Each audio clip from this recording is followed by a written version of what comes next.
talk to that it is so serious that you can't get overly involved and depressed over it all. Have a good time in fighting this battle. Get together with like-minded people and have some fun doing it, because we don't know exactly what tomorrow will bring. But we do know what will come if we don't fight this fight and win the battle against big government over the tyranny of the American people. We need to reclaim our liberty, and that is what our goal is.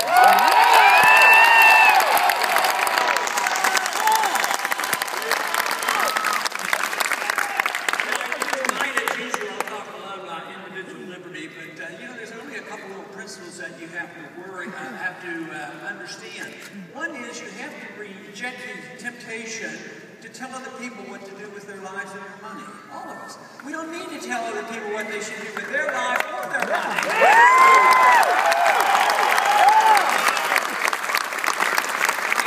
Very important for the free society to work is that we assume responsibility for ourselves. If we have a society where we recognize that our rights, our lives, and our liberties come to us in a natural, God-given way, we ought to have the right to keep the fruits of our labor, but we also have to assume responsibility for all our actions, and we can't blame others, and we can't expect the government or our neighbors to bail us out at any time. A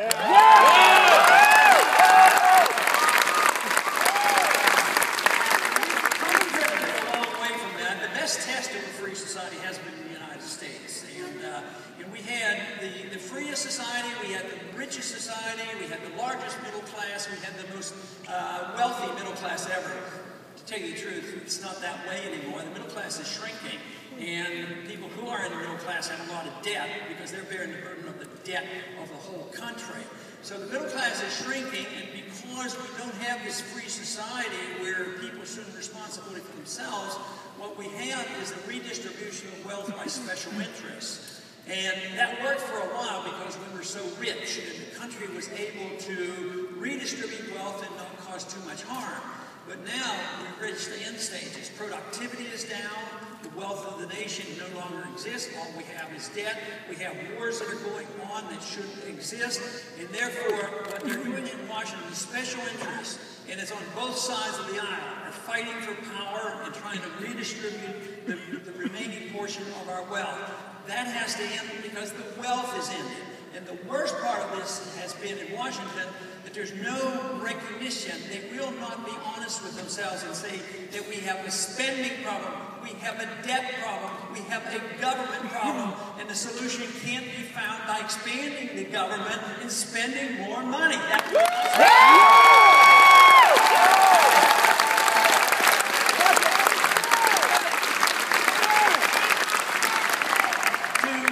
to emphasize that point, I wanted to make a token cut in the first year of the presidency of $1 trillion.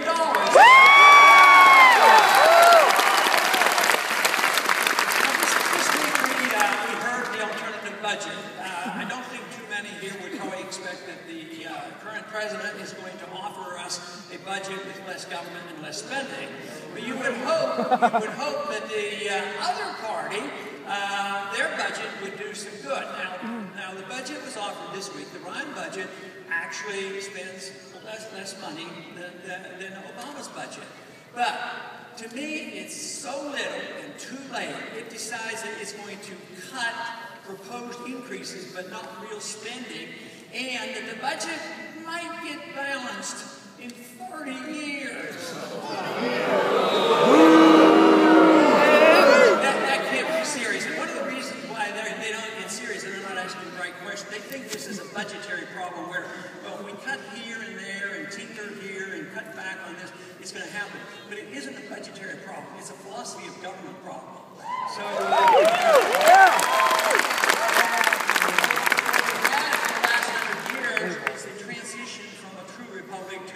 society that redistributes wealth. The government gets involved in issuing contracts, and powerful lobbyists control things. But also, we've accepted a notion of the entitlement system, which means redistribution of wealth for the various reasons. Most of the time, it was always to help poor people. Entitlements, you have people having a tough time, so we're going to help them. Like we helped them with building houses. I mean, look how that worked out. We built houses, easy credit, programs to give homes to the poor, and guess what? the rich made more money off that. Fannie Mae and Freddie Mac, the builders and the banks made a lot of money. They went bankrupt, and guess what? They got bailed out, and the middle class lost their jobs and lost their houses. So the entitlement system doesn't work. The entitlement system doesn't help the people it's intended to help, and it usually ends up badly. It ends up bankrupting the country. So the whole idea of an entitlement has to be questioned. Entitlement sounds pretty good. Entitlement almost sounds like a right. I'm entitled to this or this. You are entitled to the right to your life and your liberty. You ought to be entitled to your fruits of your labor.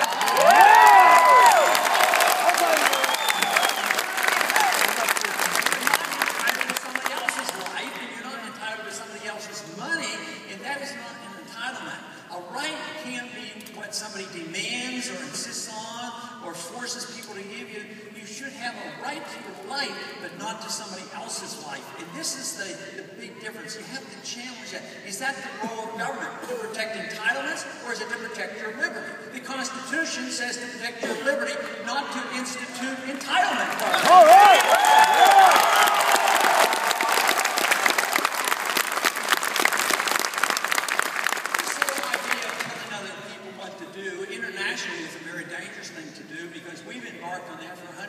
It's gotten a lot worse, especially in the last 10, 15 years. The neoconservative movement said that we have a moral responsibility to spread our goodness around the world. Spread our goodness around the world. That means that we tell the people what to do, other countries, and if we can prop up a dictator, we give them billions of dollars. If they don't do what we tell them to do, then we bomb their country. I suggest another alternative. Why don't we do neither? Why don't we just be friends with people?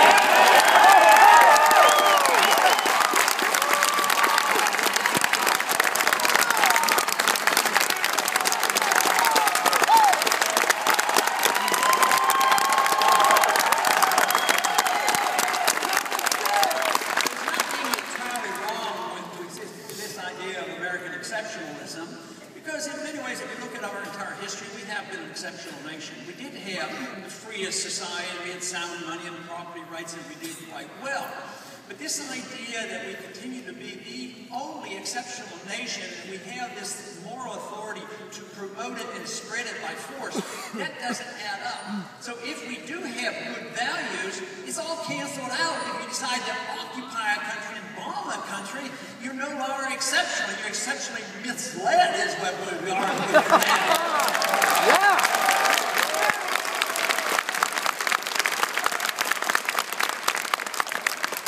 So my suggestion is not only should we change our attitude about the entitlement system, we need to change our attitude about how we treat the rest of the people in the world.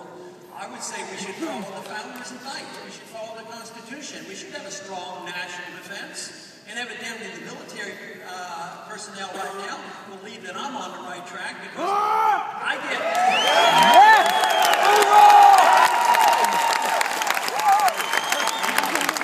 Right now, the military supports our campaign more than all the rest put together. So,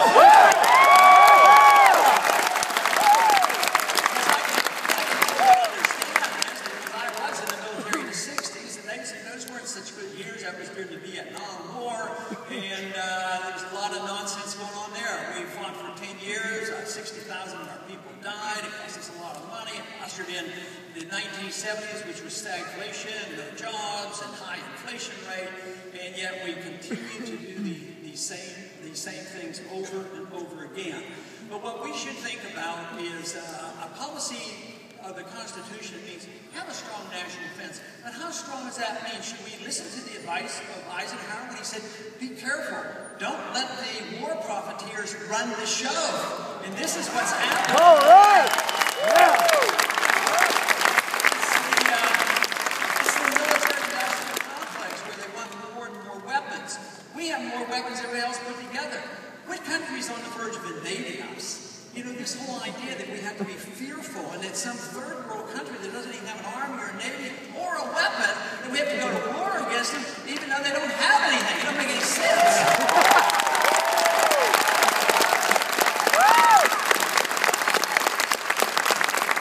Something we could have done very simple since World War II, if we had followed that, just to think about how many more dollars we'd have, how many lives would have been lost in all these years. we would have had a lot less debt.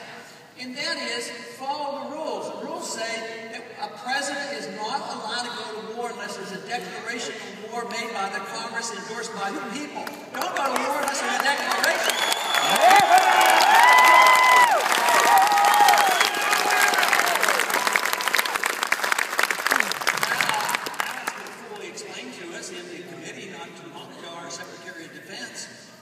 Testified when the senator asked him, well, where do you get this authority? He says, well, we have the authority. If we need authority, we'll get it from an international organization like the United Nations or NATO.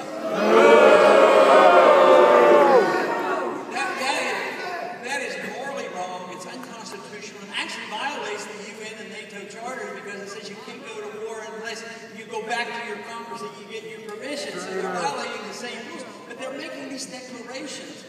And this is what's happened. We've let our government get totally out of control. Well, how did we ever allow the executive branch of government to make a unitary decision that it's okay when they decide that they should assassinate an American citizen, they're allowed to assassinate an American citizen? And when the president was asked, where do you get this authority? He says, well, I'm the president. And he says, I can do anything that I want to do that is not prohibited by the Constitution. That is not the way the Constitution is written. The president, and I would be that kind of a president, the president can only do those things that he is explicitly authorized to do.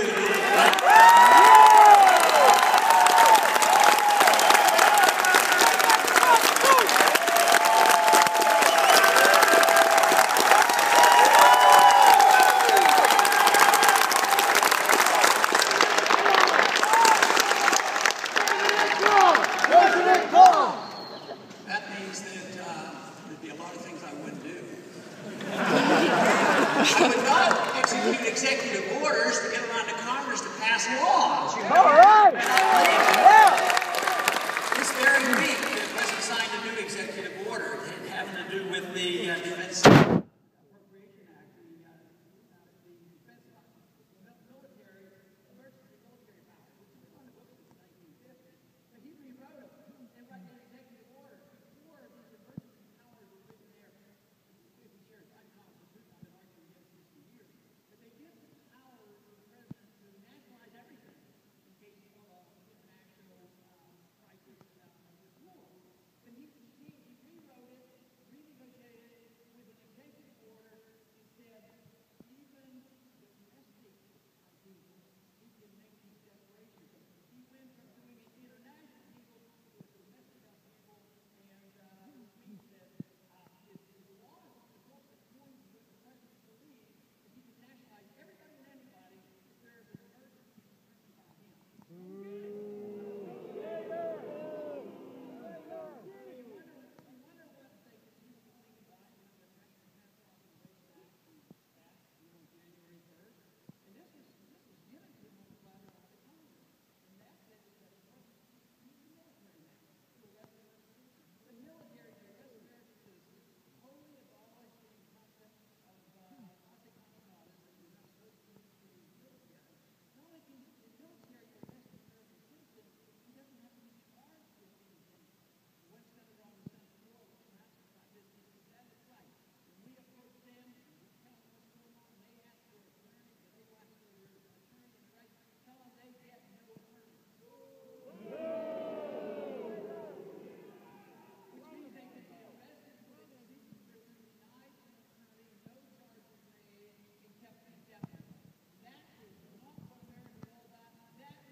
In planning stage anyway.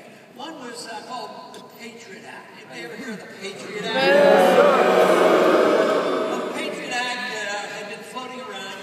Couldn't be passed because the Senate sentiment wasn't there, but immediately they saw that people were fearful, and rightfully so, about the consequence of 9/11. They said, this is the time to pass the Patriot Act, which, if it had been called by its proper name, it would have passed. The proper name was repealing the Fourth Amendment Act. That's what it is.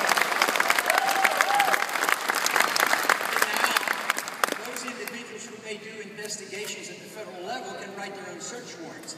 This, and with the military now being able to arrest the American people, they can write their own search warrants. This is what the revolution was fought about. They couldn't stand the idea of the British Army marching into the homes of the colonists and arresting people and taking goods and things out of their houses. So we are undermining so much of what we had, and now we're on the verge of going broke. And I think there is a great concern, not only by people like us worrying about the economy, but the people who know exactly what's going on and understand that we can have social upheaval. But what we need to do, though, is restate these principles, because it's during the times of war or upheaval that is the most important time to protect our liberties. That's when we should never give up.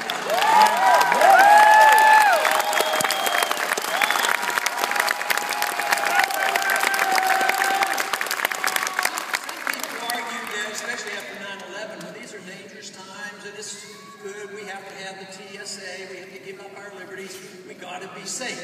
Let me tell you, that is not true. I don't think you ever should, or do you need to give up any of your liberties to be safe, because as our founders told us, if you do that, you lose both.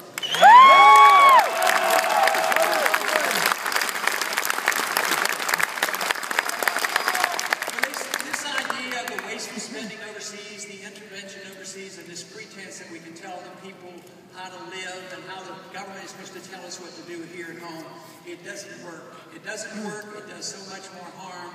And we are now at a turning point one way or the other. We have to decide which way to go. But so far in Washington, there's nothing that you have been offered that makes a difference. If the opposition wants to spend $6 trillion over the next 10 years of deficit financing, the other wants to spend $4 trillion of deficit over the next 10 years, when you can't predict even 1 year, the only year that counts is the 1 year of your budget, and it's staying the same. So nothing is changing, because they're not changing the philosophy of government. What we have to decide as a people, what should the role of government be? The Constitution is very clear. It's not to run your lives. It's not to police the world. It's to protect your freedoms. That's what it's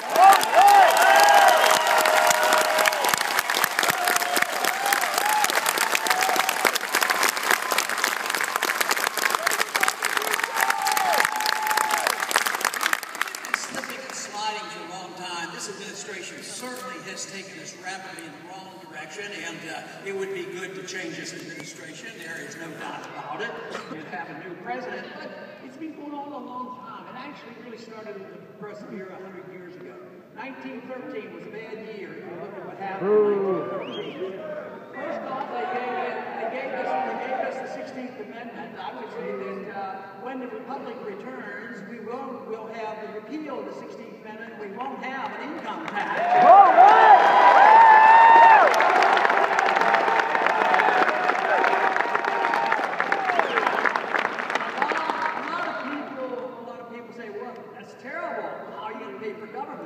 Why don't we just cut the government out?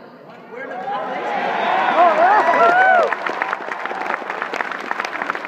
people live when we didn't have an income tax up until 1913? A lot of people worry, say, you're going to cut $1 trillion out of the budget. What is going to happen? I said, things are going to get much better. Instead of the government spending money, the people get to spend money. You know, we lose twice. When the government comes and takes the money from you, either through direct taxation, borrowing, or just printing the money and diluting the value of the money, you lose them. But you also lose when the government spends the money. Because how often has a government agent really been friendly to you and made you feel good about yourself?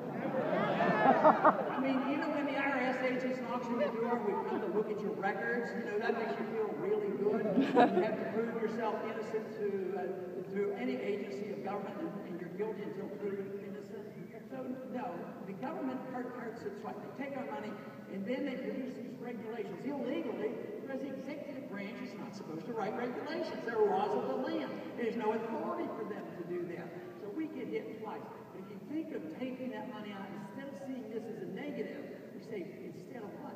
You get to spend the money is a much better chance of the money being spent in a productive manner. But today, of course, the discouragement about new investments, expanding our industries and doing the things that should be done, it doesn't exist because people have lost a lot of confidence, and the policies that we have in Washington are not working. But you know, also in 1913, there was another little bill passed, and that was called the Federal Reserve Act.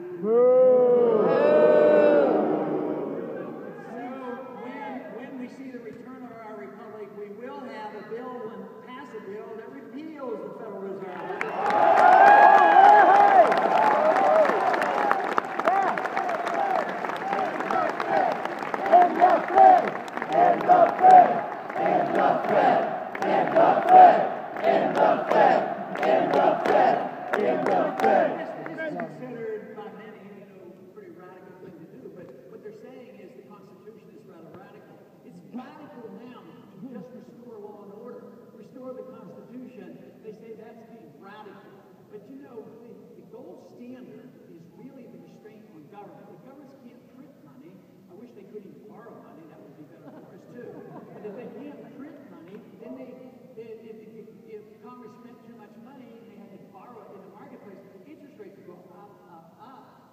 Detrimental, and then the Congress would say, hey, we can't keep doing this, we're ruining the economy, and they would have to cut back. But as long as they can delay the pain and the suffering and distribute the pain and suffering to people who are invisible, and just keep printing the money, they can get away with it for a long time.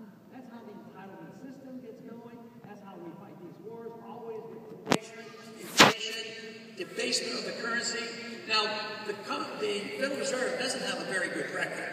And the most fortunate thing that's happened in recent years is for the first time in any presidential campaign, the Federal Reserve has become an issue.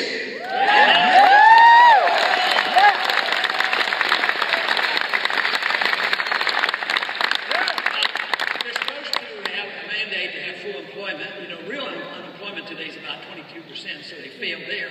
And the other thing is to have stable prices. But if you have reasonable stable prices and not rapidly escalating prices, you have to have a sound dollar. Well, what has the Federal Reserve done since 1913? They took a 1913 dollar, and now we have it worth 3 cents. They've destroyed 97% of the value of the dollar they inherited. So I would say they flunked. They flunked, and we need to change it.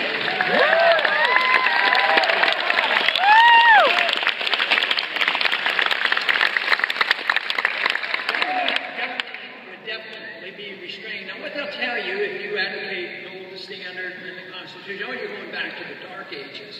And this limited government, going back to the Dark Ages of this maximum amount of freedom for the individual. Let me tell you what's going back to the Dark Ages, and that's tyranny. Tyranny's been around for a long time. And if we want to go back and pick up the pieces where we left off 100 years ago or so, all we're doing is trying to improve what we have then and improve this experiment that had been tried very successfully, obviously not perfect, but it was done well. We had a lot of prosperity.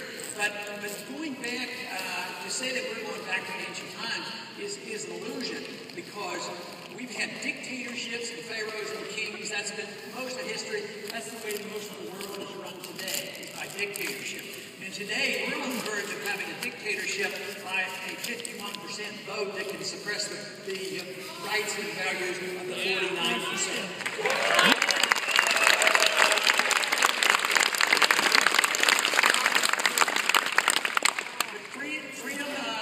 Freedom is something that we should cherish. We have this beautiful understanding, and we need a clear understanding of what it means. To me, the reason it is so good, it means that we don't make assumptions. It doesn't make assumptions that the politicians should make the assumption that we know what is best for the people. Now, we might have advice for ourselves. I think that's what our main job is to prove ourselves. But to pretend that we know what's best for the people, what if the politician or bureaucrats make a mistake? which they're quite capable of doing. They need to fix everybody. If we have the right to make our own decisions and we make a mistake, it's very limited to ourselves, to only us. And if we give this much power to government, then the temptation is to try to tell people what to do. And this has been going on for a long time, not only in the social sense. People are, there are some people who would like to tell you everything you do about your lifestyle, what you do, your religious values, the whole work. Basically, we've been pretty good at protecting religious liberty, but lately there's even been encroachment there. But just think about it. If we legalize the freedom of choice in religion, as long as people don't use their religion to hurt other people, this means that people can choose a religion, any religion that they want, or choose no religion. And we all should endorse the freedom of choice and not endorse the religious choices that people make.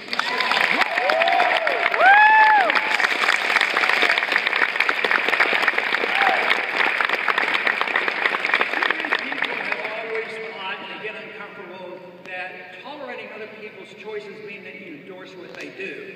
But that isn't necessary. We don't endorse that. Our responsibility is for ourselves and for our children and our family to try to mold people and teach people, but not the use of the force of government. But if you have social values that you make decisions on and choices that you offend other people, as long as you don't try to force those values on other people, this means that we should come together. The crowd should be very diverse. It should bring liberals and conservatives and Democrats and Republicans together, because we don't want to tell other nations what to do. We don't need to fight these wars. We don't need to tell people what to do with their personal lives, nor what to do with their money.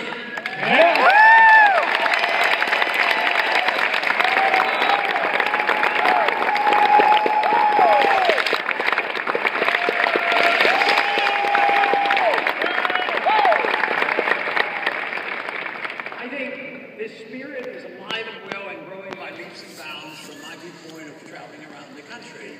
But we have a long way to go in Washington. We have not gotten their attention. On occasion we do. We got their attention on auditing the Fed. We've got that bill passed in the House. It didn't become law, but people woke up like you did and sent a lot of messages, and people started listening. Also, this Stop Online Piracy Act on the Internet. They heard your message and they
welcome you as long as your spirit is young.